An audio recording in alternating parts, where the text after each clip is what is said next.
Hello friends, आप देख रहे हैं अपने चैनल विजन बेस अप्रोच। इसके पहले वाले वीडियो लेक्चर में हम लोगों ने डिस्कस किया था इम्पॉर्टेंट फार्मूले in mathematics of the chapters like rational, irrational, simple interest, compound interest, exponent, logarithm, simultaneous equation in two variables और अलजेब्रिक आइडेंटिटी। तो उसी कंटिन्यूएशन में ये आपका सेकेंड वीडियो लेक्चर है और इसमें भी हम लोग मैथमेटिक्स से रिलेटेड फॉर्मूले डिस्कस करने वाले हैं। तो देखिए, जो पहला जो लेसन है इस वीडियो लेक्चर का वह है रेक्टिलिनियर फिगर, मतलब ऐसा फिगर जो कि प्लेन फिगर ही होगा, जो कि किसी प्लेन में ड्रॉ किया जाएगा। जैसे कि फॉर एग्जांपल हमारे पास देखिए, ये हमने एक रेगुलर हेक्सागोन बनाया है। मैं इसको हेक्सागोन क्यों कह रहा हूँ, क्योंकि इसमें देखिए 1 2 3 4 5 6 साइड है। यहाँ हमने बनाया है 1 2 3 4 5, हमने पेंटागोन बनाया है। दोनों में देखिए फ़र्क क्या है, ये रेगुलर हेक्सागोन है, ये इरेगुलर पेंटागोन है। इरेगुलर में क्यों कह रहा हूँ, क्योंकि इसके हर एक साइड अनइक्वल हैं और इसके हर एक साइड इक्वल हैं। तो अब तो ये हम लोग बात किए कि रेगुलर पॉलीगन और इरेगुलर पॉलीगन में क्या फ़र्क है। अब लोग बात करेंगे कि किसी भी एन साइडेड अगर हमारे पास पॉलीगन है तो उसके सभी इंटीरियर एंगल का सम कितना होगा। तो 2n-4 इंटू 90 डिग्री, जहाँ पे n क्या है, नंबर ऑफ साइड्स है। सेकेंड जो फार्मूला है, sum of all exterior angles of n sided polygon जो होगा आपका 360 डिग्री होगा। अगर मान लीजिए कि पॉलीगन आपका रेगुलर अगर है तो और आपको इंटीरियर एंगल का सम पता है, तो हर एक इंटीरियर एंगल निकालने के लिए आप क्या करेंगे, नंबर ऑफ साइड्स से इसमें डिवाइड कर लेंगे। उसी टाइप से अगर हमारे पास रेगुलर पॉलीगन अगर है एन साइडेड, तो ईच एक्सटीरियर एंगल निकालने के लिए हम लोग क्या करेंगे, 360 में एन से डिवाइड कर लेंगे। देखिए, रेगुलर पॉलीगन में जो हर एक साइड होगा इक्वल होगा, ईच इंटीरियर एंगल इक्वल होगा, ईच एक्सटीरियर एंगल इक्वल होगा। और सबसे इम्पोर्टेंट देखिए, जब रेगुलर आपके पास पॉलीगन है तो किसी भी वर्टेक्स पे जो इंटीरियर एंगल होगा और जो एक्सटीरियर एंगल होगा, उन दोनों का सम कितना होगा, तो 180 डिग्री होगा। अब देखिए, यही बात यहाँ भी होल्ड करेगी कि चाहे वो रेगुलर हो चाहे इरेगुलर हो, किसी भी वर्टेक्स पे जो इंटीरियर एंगल होगा और जो एक्सटीरियर एंगल होगा, दोनों का सम 180 ही होगा। तो हम लोग अब बात करने वाले हैं नेक्स्ट चैप्टर का फॉर्मूला। तो फ्रेंड्स, हमारे पास जो नेक्स्ट जो चैप्टर है कॉन्ग्रुएंसी ऑफ ट्रायंगल्स है। तो देखिए, हम लोग इसमें डिस्कस करेंगे कि दो ट्रायंगल अगर कॉन्ग्रुएंट होना है तो क्या क्या क्राइटेरिया होगी, क्या क्या कंडीशन होगी। तो साइड एंगल साइड, दो side included angle, angle angle side, angle angle side, मतलब कि दो एंगल होगा और इंक्लूडेड साइड होगा, angle angle side, triple side, RHS। ये जो आप देख रहे हैं, ये 5 जो है क्राइटेरिया हैं दो ट्रायंगल को कॉन्ग्रुएंट होने के लिए। तो इसको हम लोग थोड़ा डिटेल में डिस्कस करते हैं। ये मान लीजिए हमारे पास देखिए फिगर है, आपको स्क्रीन पे दिख रहा होगा। देखिए, साइड एंगल साइड, इसमें देखिए समझना क्या है, बच्चों को इंक्लूडेड एंगल नहीं समझ में आता है। तो देखिए, मैं कोशिश कर रहा हूँ आपको एक्सप्लेन करने का। मान लीजिए कि AB साइड और ये PQ बराबर है और साइड BC और QR बराबर है। तो यहाँ पे इंक्लूडेड एंगल देखिए ये होगा, ये इंक्लूडेड एंगल होगा, बात को समझिएगा। तो यहाँ पे ये दोनों जो ट्रायंगल होंगी कॉन्ग्रुएंट होंगी साइड एंगल साइड से। उसी टाइप से हाँ, एक बात और ध्यान देना है, जब इसका आप नेमिंग करेंगे तो नेमिंग करते समय भी ध्यान देना है। क्या ध्यान देना है? ध्यान ये देना है कि order of vertices of two congruent जो ट्रायंगल्स होंगी must be written in such a way that the corresponding vertices must occupy the same place. ध्यान दीजिएगा, इस बात का हम लोग ध्यान देते हैं। मतलब मैं ये कहना चाह रहा हूँ कि हमें अगर लिखना होगा तो ABC is congruent to triangle, हम लिखेंगे PQR लिखेंगे, ध्यान दीजिएगा। मतलब ये हुआ ना कि अगर हम एक ट्रायंगल को दूसरे के ऊपर अगर रखते हैं तो A और P कॉन्साइड करना चाहिए, B और Q कॉन्साइड करना चाहिए, C और R कॉन्साइड करना चाहिए। उसी टाइप से देखिए यहाँ पे है एंगल, साइड एंगल है, दो एंगल है और एक साइड है। मान लीजिए कि एक एंगल हमने B ले लिया जो कि E के बराबर है, यहाँ हमने C ले लिया जो कि आपका F के बराबर है। तो यहाँ पे BC जो होगा आपका इंक्लूडेड साइड होगा, ध्यान दीजिएगा, BC और EF। ठीक है, अब हम आते हैं RHS पे। नेमिंग करते समय यहाँ भी उसी बात का ध्यान रखना है। नेमिंग करते समय इस तरीके से नेमिंग करना है कि कॉरस्पॉन्डिंग जो वर्टेक्स होंगी वो एक दूसरे को कवर कर ले। मतलब एक फिगर के ऊपर दूसरी फिगर रखा जाए तो जिस फिगर पे आप रखेंगे वह फिगर दिखना नहीं चाहिए, इस टाइप से। और ये तभी होगा जब दो ट्रायंगल अगर कॉन्ग्रुएंट हैं तो उनकी एरिया इक्वल होगी, ध्यान दीजिएगा। और इक्वल होने पर भी कॉरेस्पॉन्डिंग वर्टिसेस को सेम पोजीशन पे रखना जरूरी है, ये इस बात को जरूर ध्यान दीजिएगा। यहाँ भी कैसे रखेंगे, ABC is congruent to triangle DEF। देखिए BE के बराबर है, जैसे हमने रखा ABC DEF। देखिए एंगल B किसके बराबर, E के बराबर है। B सेकेंड पोजीशन पे है, EB सेकेंड पोजीशन पे है। एंगल C किसके बराबर है, F के। एंगल C यहाँ पे देखिए क्या है, 1 2 थर्ड पोजीशन पे, यहाँ भी थर्ड पोजीशन पे है। तो मतलब A फर्स्ट पोजीशन पे होगा, D फर्स्ट पोजीशन पे होगा। यहाँ देखिए दो हमारे पास राइट एंगल ट्रायंगल हैं, मतलब ये एंगल जो DEF है एंगल LMN के बराबर है। ठीक है, मान लीजिए कि ये जो साइड है, देखिए राइट एंगल एक 90 हो गया और हाइपोटेनस, ये देखिए हाइपोटेनस, ये मान लीजिए दोनों ट्रायंगल का हाइपोटेनस बराबर है। और कोई एक साइड जैसे कितने बच गए, अब D बच गया, E बच गया, तो कोई भी एक साइड हो सकता है। मान लीजिए कि हम DE ले रहे हैं तो इसमें आपका LM हो जाएगा।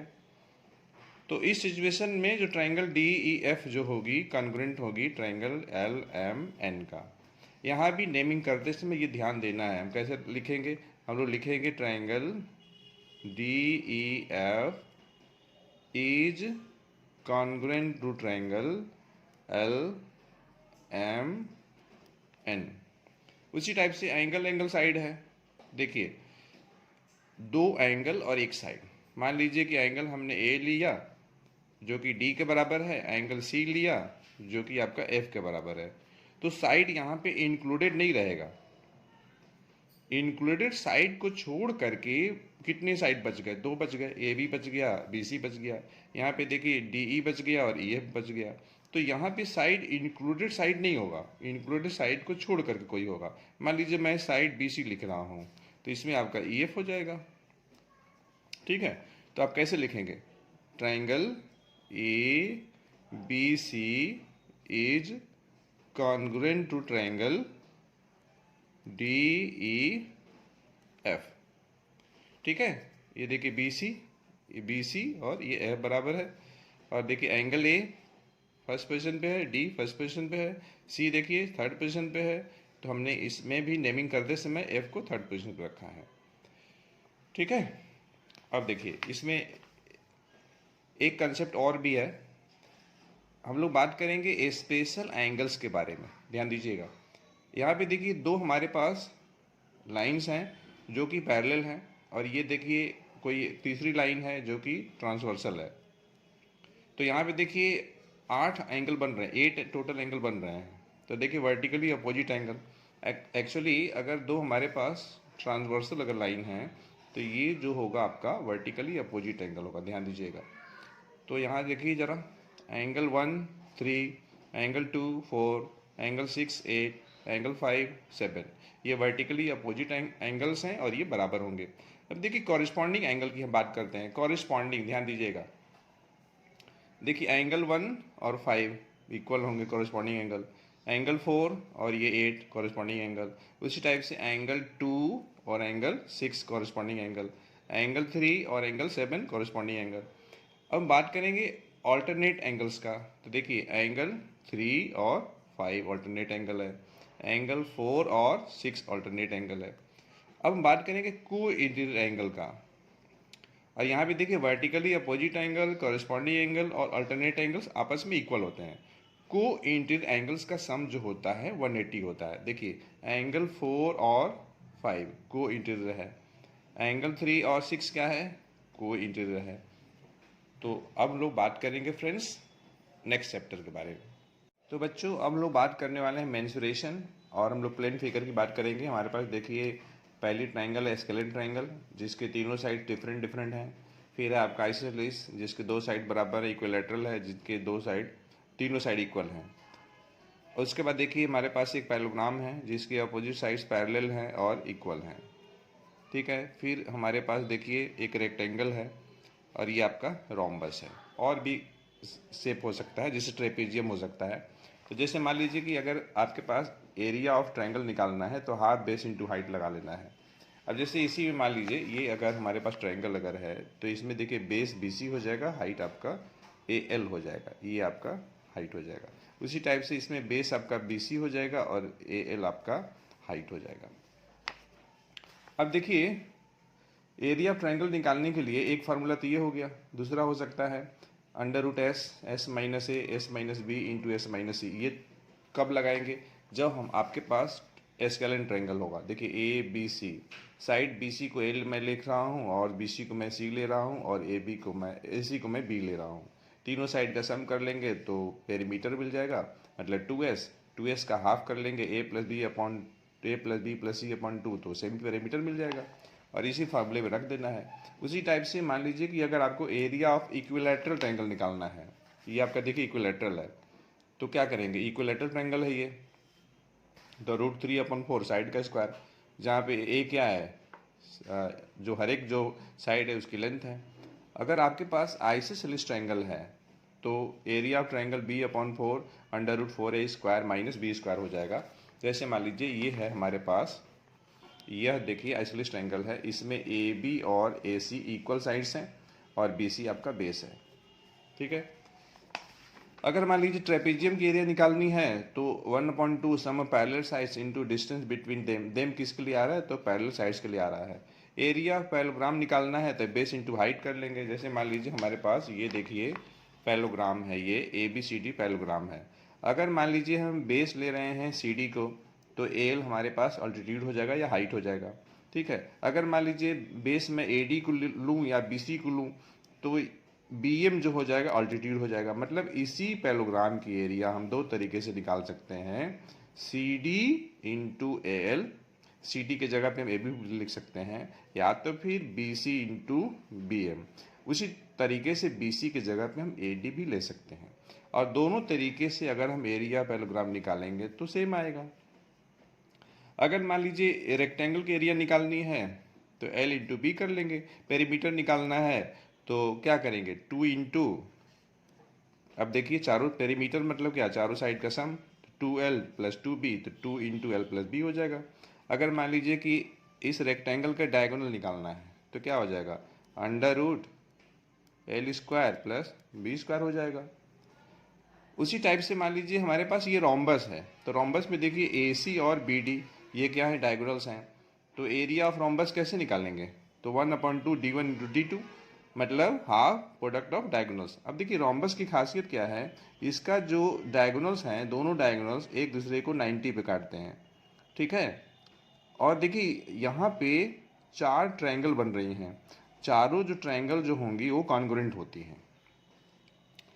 तो हम लोग बात करते हैं सर्कल के बारे में। देखिए एरिया ऑफ सर्कल की बात करनी है तो πr स्क्वायर हो जाएगा। अगर मान लीजिए सर्कल का सरकमफेरेंस अगर निकालना है तो यह आपका हो जाएगा 2πr हो जाएगा। सेमी सर्कल अगर है तो सेमी सर्कल के लिए जो सर्कल की जो एरिया होती है उसकी हाफ कर लीजिए। अगर सेमी सर्कल का अगर मान लीजिए सरकमफेरेंस है तो 2πr का हाफ हो जाएगा। हाँ, लेकिन एक बात और है उसमें, देखिए देखिए सर्कमफेरेंस में थोड़ा आपको केयरफुल रहना है। ये देखिए सर्कल है, तो इसका सर्कमफेरेंस निकालेंगे, सी अगर निकालेंगे तो वह आपका 2 पाई r हो जाएगा। एरिया निकालेंगे तो आपका हो जाएगा पाई r स्क्वायर।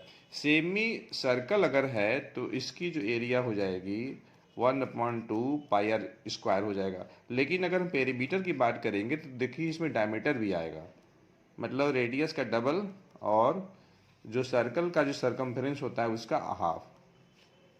ये एक क्वाड्रेंट अगर हो जाएगा तो इसकी एरिया क्या करेंगे 1/4 पाई r स्क्वायर हो जाएगा।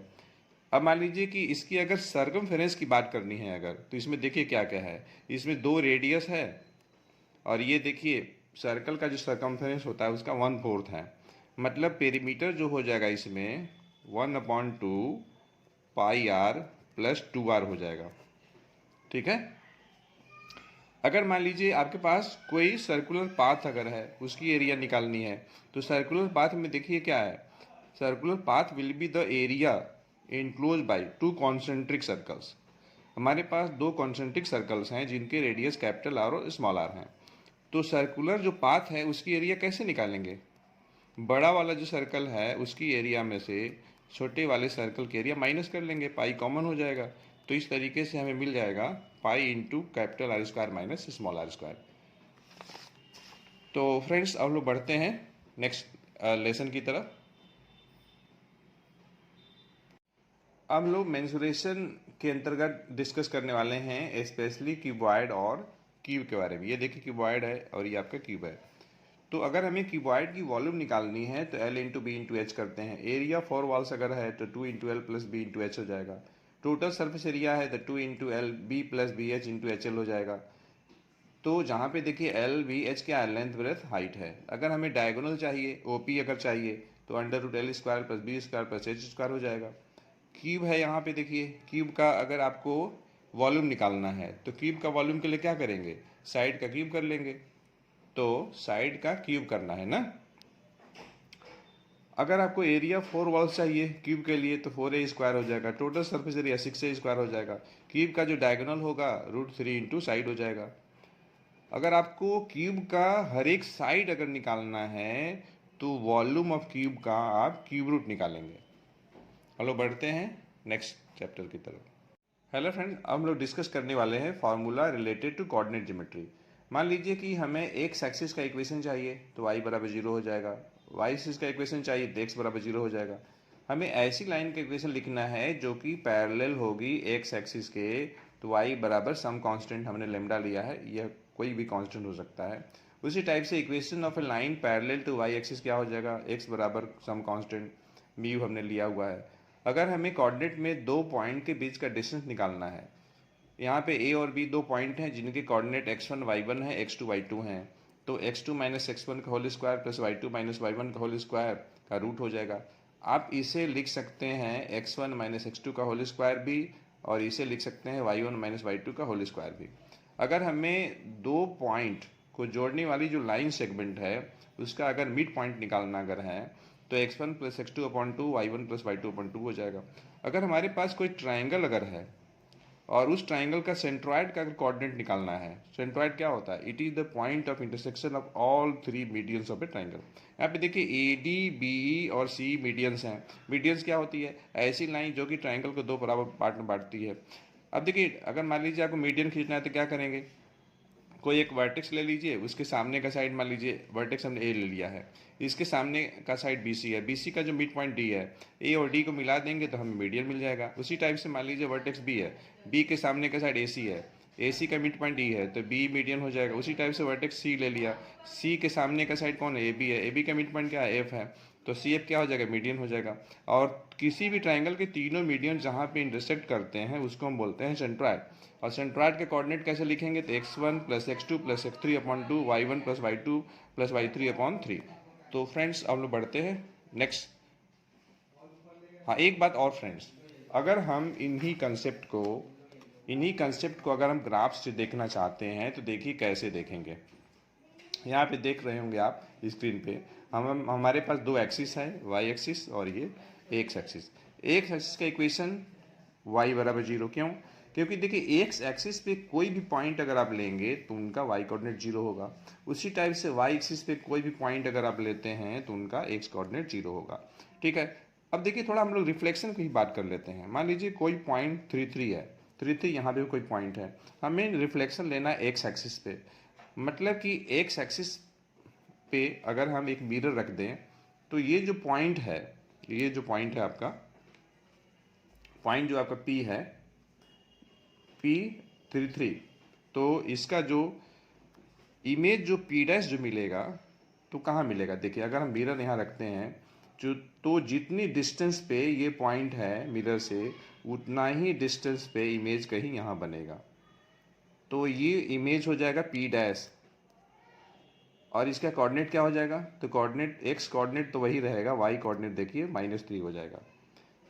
मतलब अगर किसी पॉइंट का हम इमेज लेते हैं एक्स एक्सिस में, मतलब y बराबर 0 में, तो y कोऑर्डिनेट का साइन चेंज हो जाएगा, मतलब ये 3, -3 हो जाएगा।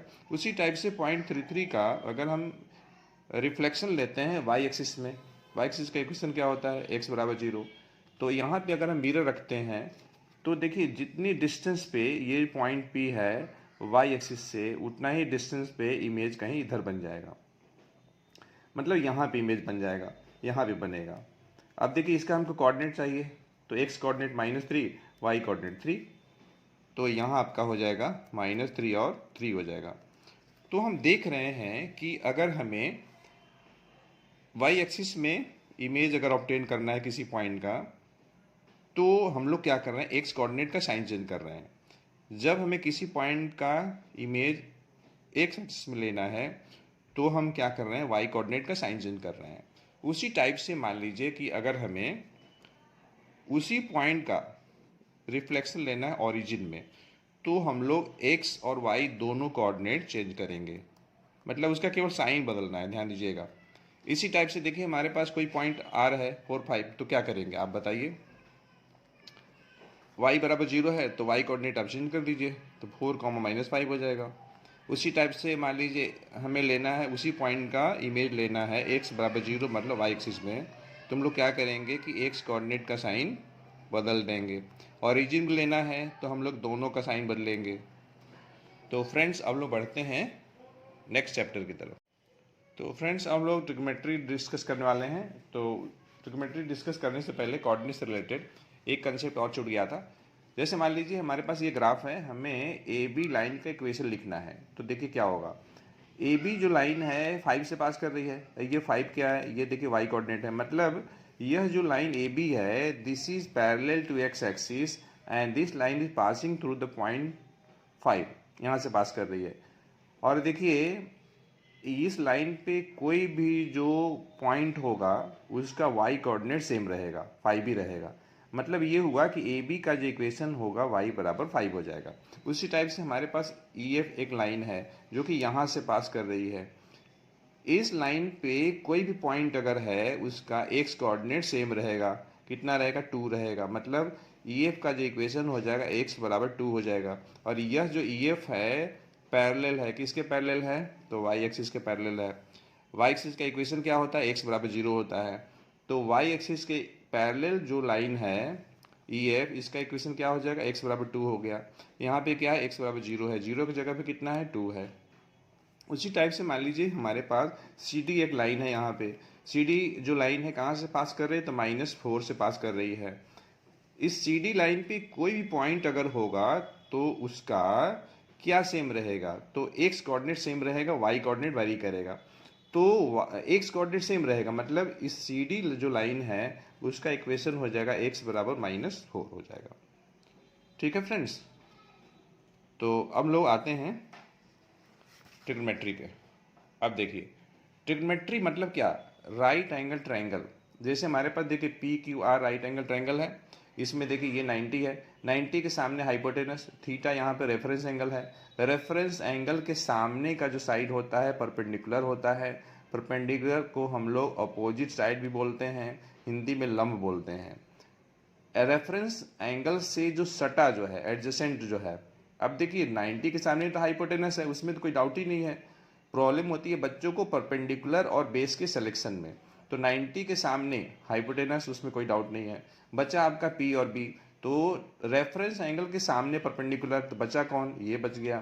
तो ये क्या हो जाएगा, ये आपका बेस हो जाएगा। बेस को हम लोग एडजेसेंट साइड्स भी बोलते हैं और परपेंडिकुलर को हम लोग अपोजिट साइड बोलते हैं।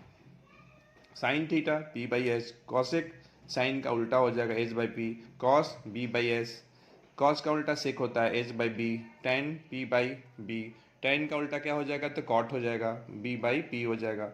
अब देखिए साइन थीटा जो होगा कॉस 90 माइनस थीटा के बराबर होता है। अब यहाँ पे थीटा के जगह पे 90 माइनस थीटा रख लीजिए और 90 माइनस थीटा के जगह पे थीटा रख लीजिए, तो ये मिल जाएगा। उसी टाइप से मतलब देखिए थीटा 90 माइनस थीटा ये दोनों क्या है, कम्प्लीमेंट्री हैं, क्योंकि दोनों एंगल को प्लस करेंगे तो 90 आएगा। तो साइन कॉस में रिलेशन होता है, कॉस साइन में होगा, सेक कॉसेक में, टैन कॉट में रिलेशन होता है, ठीक है। अब देखिए sign square theta plus cos square theta क्या होता है, 1 होता है। यहाँ पे आप दो रिलेशन और मतलब निकाल सकते हैं, क्या, साइन स्क्वायर थीटा बराबर 1 minus cos square theta. Sine theta चाहिए तो रूट लगा दीजिएगा। उसी टाइप से कॉस स्क्वायर थीटा निकालना है तो 1 minus sine square theta, cos theta मतलब क्या, root over 1 minus sine square theta. Sec square theta minus sine square theta 1 होता है, यहाँ से भी दो रिलेशन निकाल सकते हैं, सेक स्क्वायर थीटा बराबर 1 प्लस tan स्क्वायर थीटा और सेक स्क्वायर थीटा बराबर सेक स्क्वायर थीटा माइनस 1। फिर देखिए cosec square theta minus cot square theta 1 होता है, यहाँ से भी दो रिलेशन निकाल सकते हैं, कॉसेक स्क्वायर थीटा बराबर 1 plus cot square theta. Cosec निकालेंगे तो root over 1 plus cot square theta हो जाएगा। आपको कॉट स्क्वायर थीटा निकालना है तो कॉसेक स्क्वायर थीटा माइनस 1 हो जाएगा, कॉट थीटा क्या हो जाएगा, root over cosec square theta minus 1। अब देखिए जनरली बच्चों को साइन कॉस टैन का फॉर्मूला याद रखने में दिक्कत होता है, तो आप ऐसे लिख सकते हैं P B eight, Pandit Badri Prasad हर हर बोले सोना चांदी तौले। तो मान लीजिए कि एस मतलब साइन, साइन थीटा क्या हो गया, बी बाई एच हो गया। सी मतलब क्या, cos, B by H, tan P by B. या तो फिर एक और है tips, some of her children are having trouble over algebra, trouble TROUBLE, trouble over algebra. अब ये एस है, एस मतलब sine theta, O opposite side, H hypotenuse. Opposite side को अभी भी बताया था कि अपोजिट साइड को हम लोग पी बोलते हैं, परपेंडिकुलर बोलते हैं, तो साइन थीटा हो गया, अपोजिट साइड अपॉन हाइपोटेनस मतलब पी अपॉन एच हो गया। सी मतलब cos theta equals two adjacent sides upon hypotenuse, adjacent sides को हम लोग बेस भी बोलते हैं, तो कॉस थीटा क्या हो गया, बी बाई एच हो गया। ट्रबल्स का टी ले लेते हैं, टेन थीटा बराबर opposite side upon adjacent sides, opposite sides मतलब क्या हुआ, परपेंडिकुलर अपॉन एडजेसेंट साइड मतलब क्या, बेस हो गया। इस तरीके से आप याद कर सकते हैं। तो फ्रेंड्स हम लोग बढ़ते हैं नेक्स्ट चैप्टर की तरफ। तो फ्रेंड्स हम लोग जो फॉर्मूले डिस्कस करने वाले हैं, या ये कह लीजिए कुछ यूजफुल रिजल्ट हैं, थ्योरम्स हैं, सर्कल प्लेन ज्योमेट्री से रिलेटेड है। Equal chords are equidistant from the centre of a circle, chords equidistant from the center of a circle are equal, radius of a circle perpendicular to the tangent drawn at the common point of the radius and tangent, chords corresponding to equal arcs are equal, arc corresponding to equal chords are equal, perpendicular drawn from the center of a circle bisect a chord। अब देखिए इसको हम लोग ऐसे समझते हैं, ये हमारे पास कोई सर्कल है, देखिए पहला रिजल्ट, अगर कॉर्ड बराबर है, जैसे मान लीजिए कॉर्ड ये आपका ए बी है और ये सी डी है, दो कॉर्ड बराबर हैं, तो ये दोनों कॉर्ड का जो डिस्टेंस होगा सेंटर से बराबर होगा, तो मैं लिखा हूँ ओ एल बराबर ओ एम। तो equal chords are equidistance from the centre. अच्छा, सेकेंड देखिए, सेंटर से इक्वल डिस्टेंस पे दो कॉर्ड खींची गई हैं, मतलब इसमें ओ एल और ओ एम बराबर दिया हुआ है, तो दोनों जो कॉर्ड होंगी क्या होंगी, बराबर होंगी। नेक्स्ट देखिए थर्ड क्या है, OP परपेंडिकुलर है टेंजेंट पे, OP रेडियस है, ये रेडियस जो कि टेंजेंट QPS पे परपेंडिकुलर है, ठीक है, मतलब रेडियस और टेंजेंट एक दूसरे के 90 पे होते हैं, परपेंडिकुलर होते हैं, इस रिजल्ट का ये मतलब है। नेक्स्ट बोलता है कि आर्क अगर बराबर अगर हैं तो कॉरस्पॉन्डिंग कॉर्ड बराबर होंगी। मान लीजिए ये आर्क है आपका AB और ये आपका आर्क CD है, अगर दो आर्क अगर बराबर हैं तो कॉरस्पॉन्डिंग कॉर्ड इक्वल होंगे, या इसी का उल्टा सोच लीजिए कि कॉर्ड अगर बराबर है तो कॉरस्पॉन्डिंग आर्क भी बराबर होंगी, ठीक है। अब देखिए सेंटर से अगर किसी भी कॉर्ड पे आप अगर परपेंडिकुलर ड्रॉ करते हैं तो वह जो परपेंडिकुलर होगी कॉर्ड को दो बराबर पार्ट में बांटेगी, मतलब एल और बी एल बराबर होगा। उसी टाइप से ओ एम परपेंडिकुलर अगर है सी डी पे, तो यह जो परपेंडिकुलर ओ एम है कॉर्ड सी डी को दो बराबर पार्ट में बांटेगा, मतलब if OM perpendicular to CD then CM equals to MD. In a just similar manner, if OL perpendicular to chord AB then AL equals to BL. अब बढ़ते हैं next lesson की तरफ।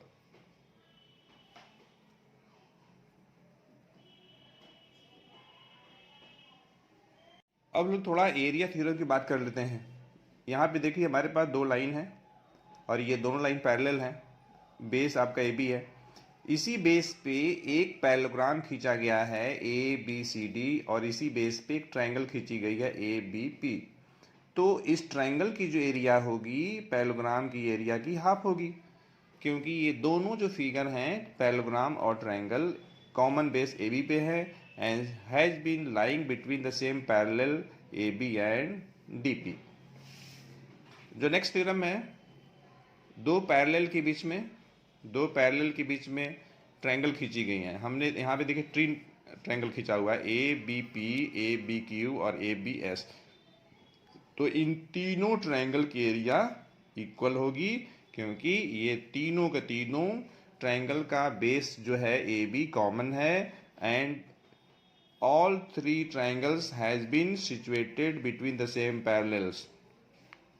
नेक्स्ट जो थ्योरम है, parallelogram A B C D और parallelogram A B P Q, इन दोनों पैरेललोग्राम का बेस कॉमन है and they has been drawn between the same parallel, और we can say parallelogram A B C D and parallelogram A B P Q lying on the common base and has been situated between the same parallels, therefore their area will be equal.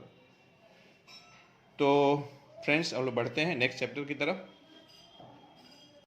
तो friends अब लोग बात करने वाले हैं statistics के अंतर्गत mean and median के बारे में। मीन मतलब क्या, एवरेज। अगर आपको एवरेज निकालना है किसी रॉ डेटा का तो आप क्या करेंगे, जितने भी डेटा का ऑब्जर्वेशन है प्लस कर लीजिए और नंबर ऑफ ऑब्जर्वेशन से डिवाइड कर लीजिए। अगर डेटा अगर क्लासिफाइड है, मतलब फ्रीक्वेंसी टेबल बना हुआ है, तो आप क्या करेंगे, sigma F x upon sigma F लगा लेंगे। अब ये मीन की बात हो गई। अगर आपको मीडियन निकालनी है तो आप सबसे पहले क्या करिएगा कि गिवन डेटा को आप अरेंज कर लीजिएगा, या तो असेंडिंग में या तो डिसेंडिंग में। फिर आप गिनेंगे कि कितने ऑब्जर्वेशंस हैं। अगर ऑब्जर्वेशन की संख्या अगर ऑड अगर है तो उस सिचुएशन में मीडियन सिंगल मिलेगा, वो क्या होगा, n+1/2th ऑब्जर्वेशन होगा। अगर डेटा की संख्या अगर इवन अगर है तो उस केस में आप एवरेज निकालेंगे n/2th ऑब्जर्वेशन का और n/2+1th ऑब्जर्वेशन का, और वही आपका मीडियन हो जाएगा। तो फ्रेंड्स हम लोग अब इस वीडियो लेक्चर के एंड में आ गए हैं, तो हम लोग मिलते हैं नेक्स्ट वीडियो लेक्चर में एक अच्छे कंसेप्ट के साथ। Till then take care of yourself. Thanks for watching.